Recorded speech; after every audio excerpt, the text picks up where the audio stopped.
Hello, I'm Mary Jo Clark. I'm an artist, I'm a teacher, but I look at things a little bit differently, and I'm kind of out of the box when I'm teaching. I don't follow any specific genre. It all depends on what I'm thinking of or what I'm feeling, or if something mentions something. I subscribe to International Artist Magazine. And in here was an interesting project for the people that have been in my classes for a while. I try and get new techniques or new way of doing things, and we do a lot of realistic painting, but in this instance it was abstract. And it's fascinating because I've never done this before. This is something that was absolutely new to me, and I had fun with it. So this is what we're going to do.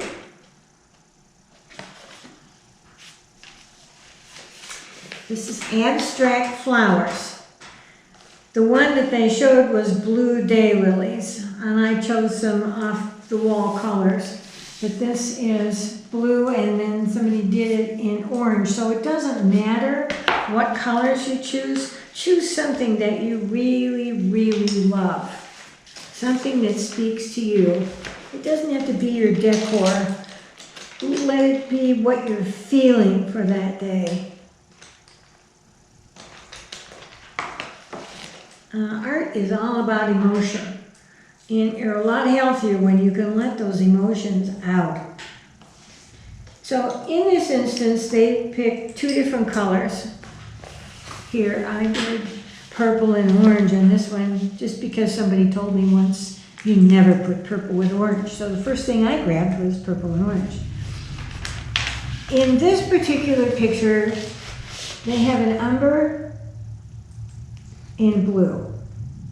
And I'm not going to tell you to use ultramarine blue or the burnt umber or Rossian or whatever. Just pick a brown and a blue, I don't care. You don't have to be politically correct in this. You just grab paints that you like the colors of, and it doesn't matter what the name is, because I found that they change different manufacturers. You have the same blue pencil, but it's got 5 different names to it. So when you find the color blue you like, stick with it, and don't worry about what the nomenclature is. So this is pretty loose, and this is the background. This is called an underpainting. You are covering the pillows or the texture of your paper. It smooths out all the bumps and the ridges and the texture of the paper as it comes through the mills and they cut it off. It's got all kinds of bumps and things on it. You can't get 140-pound paper that's smooth, that won't bubble up. I'm sure they're going to make it somewhere, but you don't really like it. You like the cottony feel of it. You like the sturdiness of the paper. Because in this instance, this is going to be a mixed medium. We're going to use watercolor pencil. We're going to use a oil pastel and a few other things in here that I'll explain as we go along. You can do this in pen and ink. They drew it in charcoal. So whatever you have at home to use is perfectly fine. I even have water-soluble graphite that I can use. These are rare, but it's water-soluble, and it's a dark charcoal. So, to begin with, you just want to get some paint down. And you see how random this is, and you see why you need at least a number 8 paintbrush. Because if you had a skinny little brush, you'd have all those little streaky lines, and it wouldn't look good on your paper.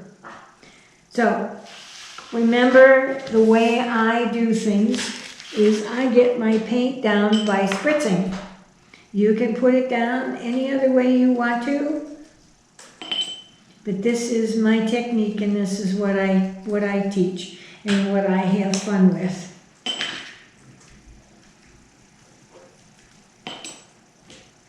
Because I can grab this paint then,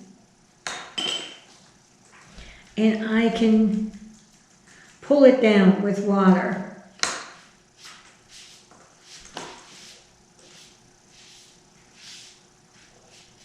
So I can make the background look like that. This is turning out a little bit lighter, so I'm going to try and make it a little bit darker. I'll grab a darker brown here.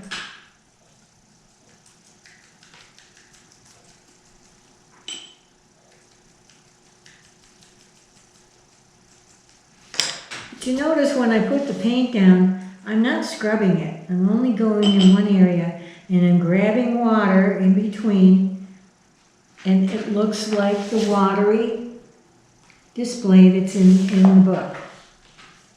It's just random. There's no rhyme or reason for this at all. You're just getting paint in the background. What's going to be predominant is the flowers that you're going to put over it. So you don't worry too much about this. This is to fill in the paper. Also, the secret that I found is when I go and put the oil pastel on the top, or I use another medium, the paper is slipperier. Things go on smoother because I filled in those little pillows and ridges in the paper. It's something nobody told me. It just happened. But I noticed when I was putting the flowers in, I'm going, wow, usually the oil pastel kind of sticks to the paper a little bit and you have some resistance. And I wasn't getting any resistance. So from now on, when I'm doing mixed medium, I'm going to do the underpainting with watercolor first to set up the paper. I loved it. Okay, so we got random paint down. No big deal. And if you wanted to, you could even set it up this way. It doesn't matter. Now, with 140-pound paper, you're going to scream bloody murder, but if you took this and you spritzed it on here and you washed it off, you could even take this underneath the faucet. If you hated the color, wash this away, but don't scrub the paper. Kind of gently with paper towel, take it off. And dry the paper, you could start again. You could only do that one time, but it's possible. So if you really get to the point where you're frustrated and you hate it and you're gonna throw it away, don't. Keep playing with it or leave it for another time or whatever you wanna do. But don't give up on it. Make something out of it. It'd be more fun that way. So, I have a white oil pastel that we'll be using. You're gonna restart. Okay. We've got this background done. You're going to need a white oil pastel stick. I like these Conte crayons.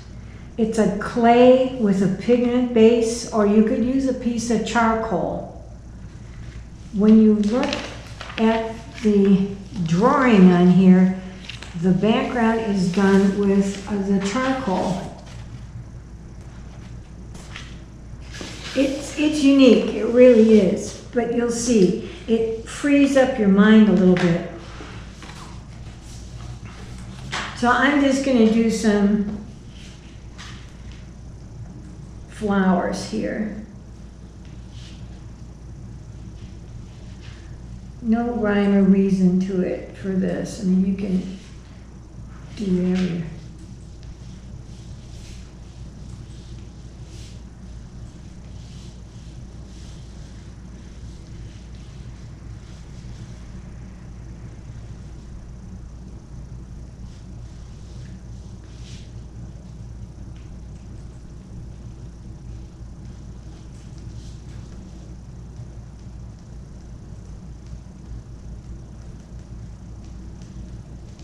This is just, you can even doodle if you want to. They did some interesting things here on the paper. That would be up to the individual.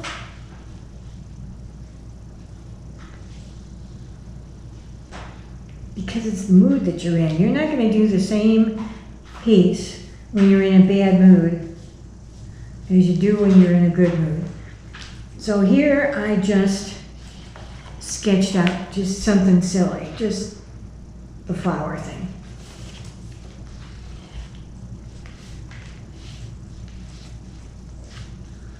Make sure you have enough subject matter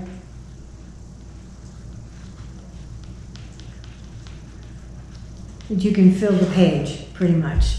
So that's just a silly little sketch. That's step number 2. Step number 3 is you take your watercolor pencils, and you see you have green leaves here. I chose the orange and the purple, and then the accent color here with green leaves. Here they chose orange and green and blue.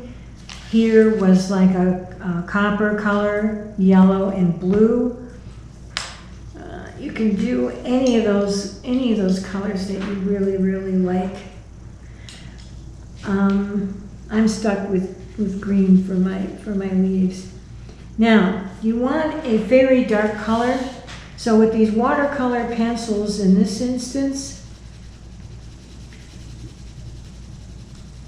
you're going to color like you do in a coloring book. You keep your strokes fairly tight. You don't leave any white spaces, and you're not using any water.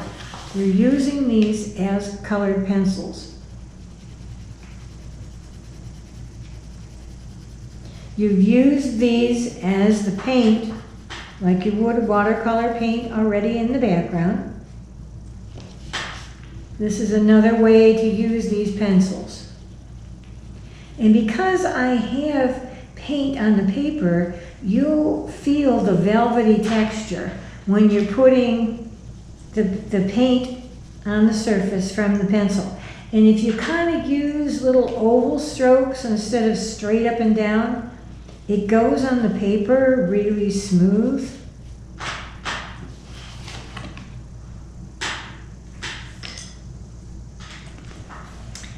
Now, at this point, I'm doing the leaves. I can add other colors right now. And you can see immediately how that changes the mood of the picture. See, I just added a little bit of yellow to that leaf. It changed it immediately. It's not sad, it's a brighter, happier tone.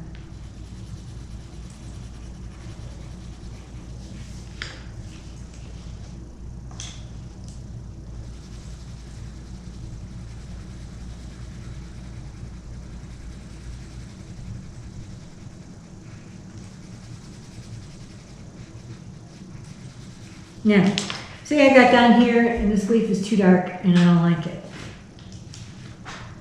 Here comes your eraser that's in your supply list. I can take it and lighten that green up. It's not going to take it off altogether.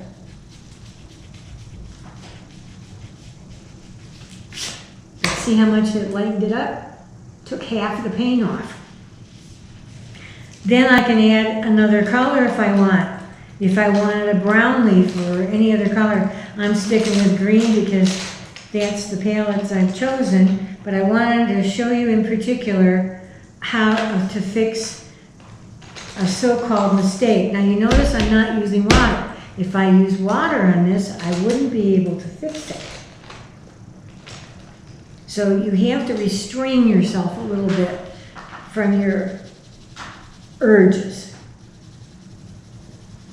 And also, I didn't start in the corner of the page and go down.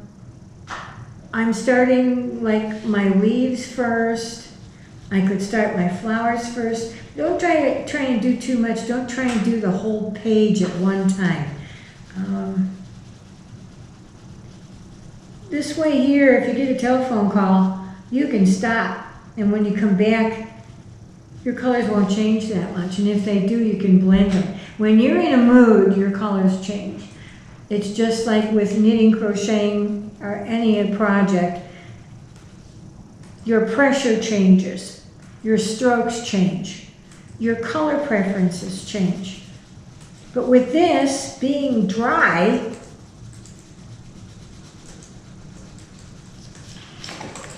you can go back and change it later. I can add a blue to that. I can make this leaf a little bit bluer.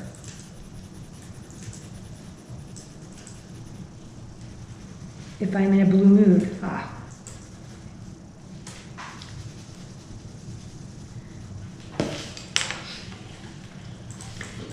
So, I have blue and I have green down here. You can see the difference between that.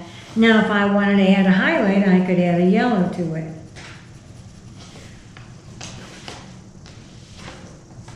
If I'm satisfied with that, here comes the water. I take off the extra water on the lip of my cup, so I have a damp brush. And I'm not scrubbing back and forth. I'm going in one direction. I'm picking up that paint. And I have a very light touch. If I scrubbed it back and forth, I would make a mess. It would look like a child's coloring book. You don't want to do that. You want to be more sophisticated than that.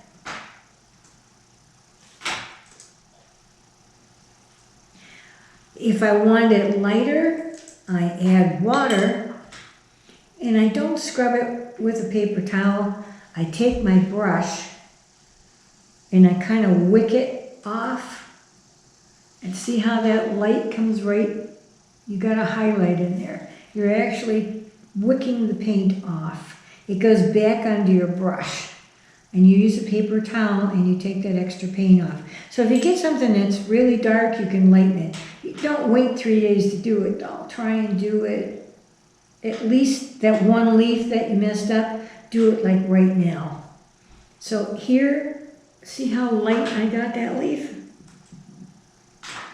And I'm not scrubbing it.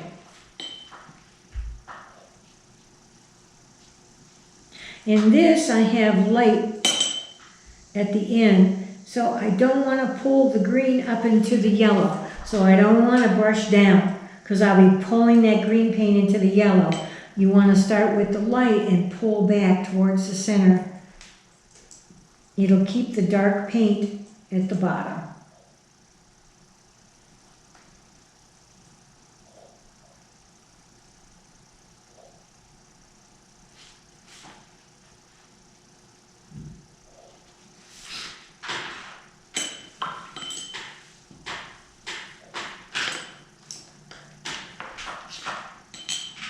If you wanted some more dark, you could spritz things. Remember I told you, if you spritz on something you don't like, just take plain water and just brush it off.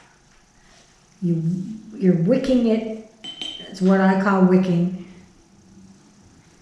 The paint is going back on the paintbrush and you're taking it to the paper towel. So you have, you're spritzing in the background, and I removed it from the petal of the flower.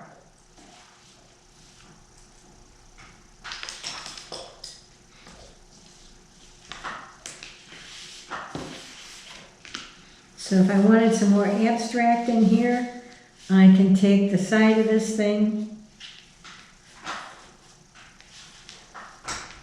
which is your Conte crayon, and I can add some darker charcoal to it.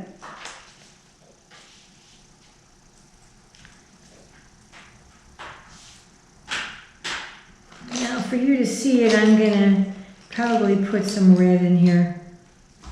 I don't like red. Maybe I should use the blue. These are decisions you make as you go. I didn't have all my decision making done before my project because I don't know what mood I'm going to be in. So I'll make these dark blue then. Now, when I'm putting this down, I'm not using the point because when I use the point, I'm scoring the paper. I'm cutting those fibers and I'm making divots in the paper. So when I'm putting paint down, I use the side. So you put your pressure back here. If I put my pressure up, I'm going to break the tip off. So I kind of put the pressure back of that wood a little bit. And it goes on fairly well.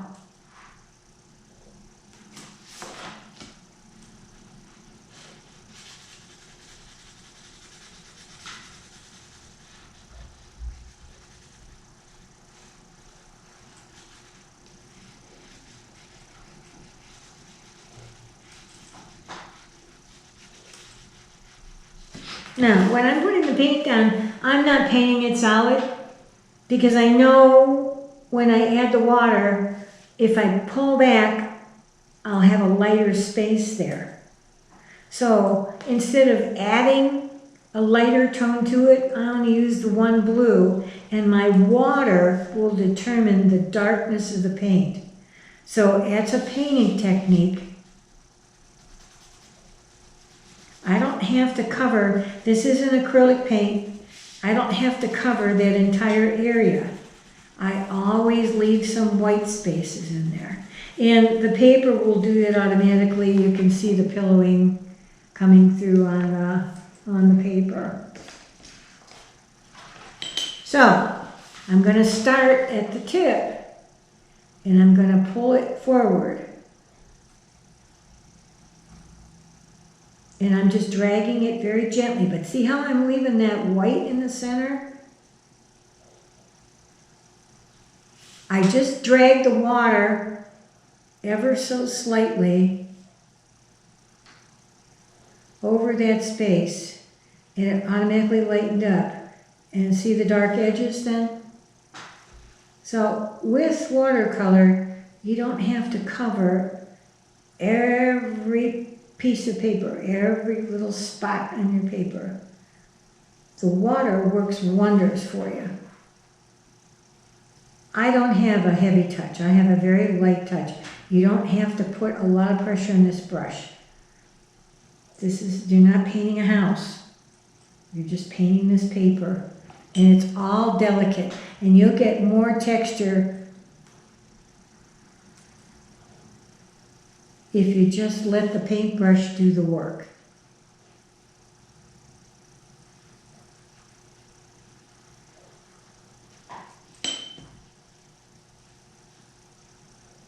If you can hear that paintbrush scrubbing on the paper, you're pressing too hard.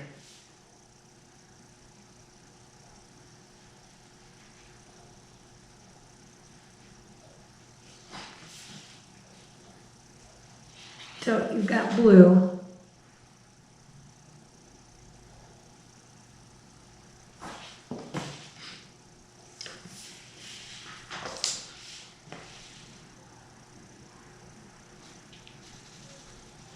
Now you have two different flowers here. If you want to blend blues together to get a different color, you can certainly do that. Do it dry. Do not do it on wet paper. Do not add water to it at this point. You can, once this bottom flower dries, you can go back on this and add any colors you want to it. It's got to be dry. See, I added a little bit of yellow to the center.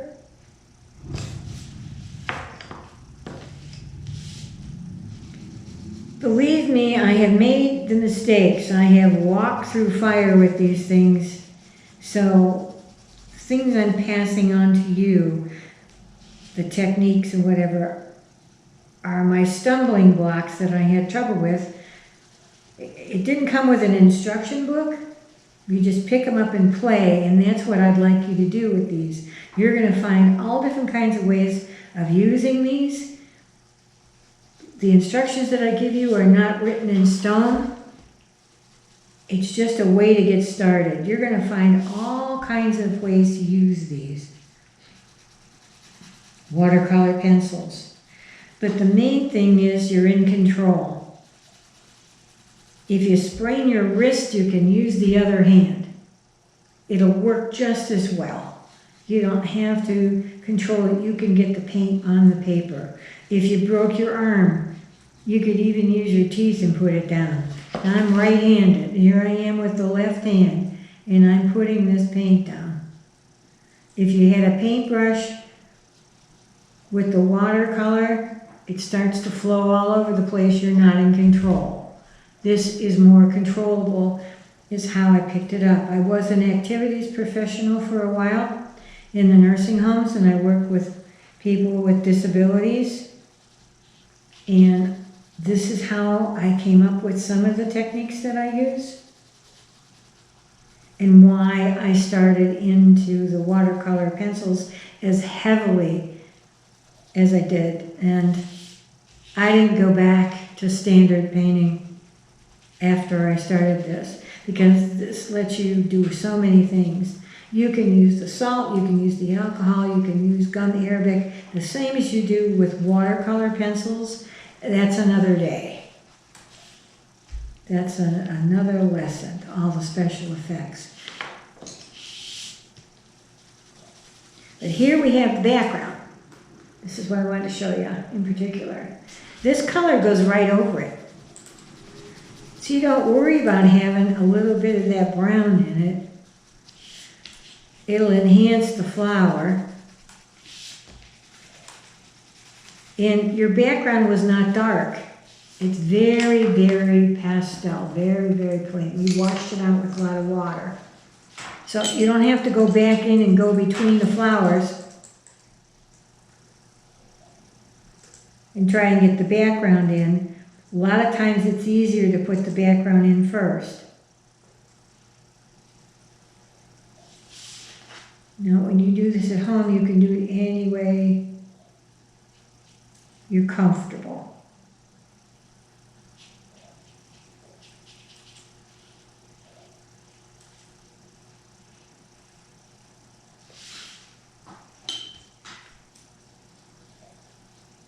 You could have soft music in the background, you could hum to yourself. Like I said, when the phone rings, you can be interrupted. It doesn't really matter. And also, this is kind of abstract.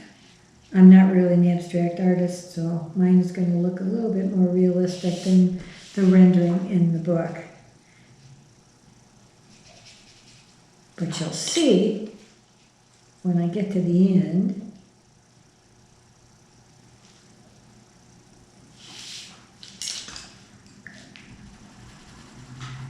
what's really cool about this. Now, I've got 2 flowers done. I have a bunch of leaves to go. I don't know if I'm going to have time to finish the whole thing.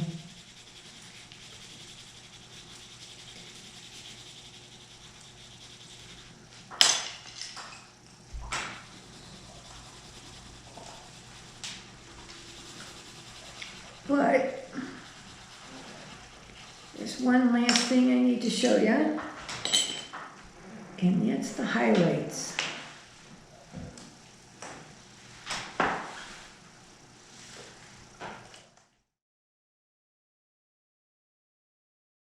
This is where you add a little bit darker to the background, and it doesn't matter what color you use. If you want to outline in the black a little bit more to make it look more unrealistic, this is where you have artistic license. But the last thing you do is the white oil pastel. This pastels go over the watercolor really easily because the oil doesn't mix with the water. And if you put this down first, it's almost like a resist. The paint resists going onto the paper. But now, in this rendering, you wanted white highlights on here. We don't have to worry about white paint or anything. This is where the mixed medium comes in. And you take the white oil pastel and you add your highlights.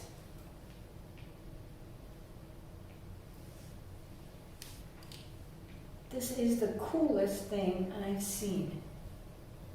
And that's what grabbed my attention, so I could share it with you.